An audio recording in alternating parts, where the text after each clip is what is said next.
बात करेंगे राजनगर विधानसभा सीट पर भारतीय जनता पार्टी ने अरविंद पटेरिया को मौका दिया है और सिंह को मौका दिया है। पिछले चुनाव में विक्रम सिंह है 732 वोटों से जीते थे, बहुत कम जीत का अंतर जो था बहुत कम था। तो ऐसे में इस बार भी क्या यहाँ कांटे की टक्कर होने वाली है? वो सीट लगातार कांग्रेस के पास रही है जी।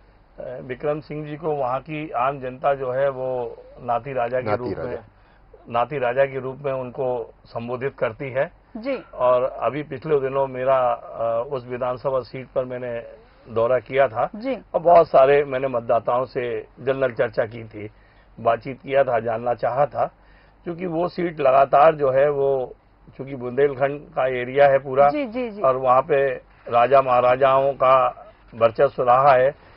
अब वैसा तो नहीं है, लेकिन अभी भी वहाँ ग्रामीण क्षेत्र के लोग उनको जो है राजा के रूप में मानते हैं। बिल्कुल। तो कुल मिलाकर जो है वो संघर्ष तो उस सीट पर है, क्योंकि चूंकि पिछली जो विधानसभा का जो फैसला हुआ था वो बहुत कम मतों से फैसला हुआ था। 732 वोटों से मात्र हार गए थे, वो तो वही कांटे की टक्कर कम मतों से फैसला हुआ था। लेकिन वो संघर्ष की सीट हो गई, मतलब दोनों पार्टियों के लिए।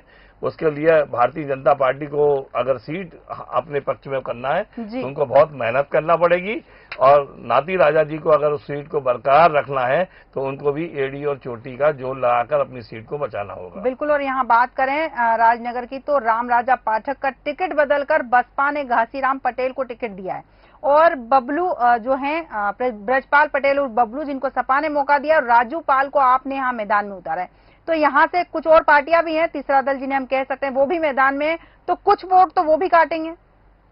बिल्कुल बिल्कुल, ये चतुष्कोणीय मुकाबला रहेगा यहाँ पे, और इतनी सरल सीट नहीं है, लेकिन फिर भी नाती राजा जी ने सत्ता में रहते हुए और फिर सत्ता के बाहर रहते हुए संघर्ष भी किया है, लोगों के बीच में अप्रोच भी की है, उनका अनुभव काम आएगा, उनकी जो पैतृक साख है वो भी काम आएगी।